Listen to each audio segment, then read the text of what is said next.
Hello, it's time for a quick made model video, and next couple of videos will be about the Harrier type models I've made.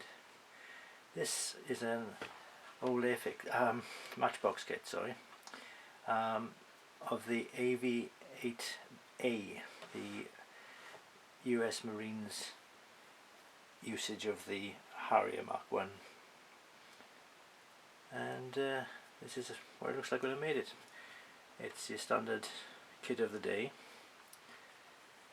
If I remember rightly, I bought an extra, an aftermarket kit for the seat, so that's something extra. Not a lot to say really. It's very standard. Use the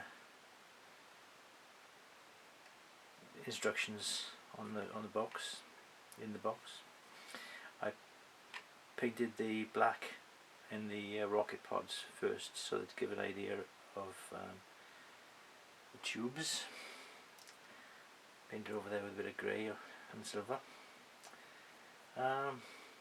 What you see is what you get, really. Can't say anything more than that. But there we go. The AV-8A Harrier, used by the United States Marine Corps.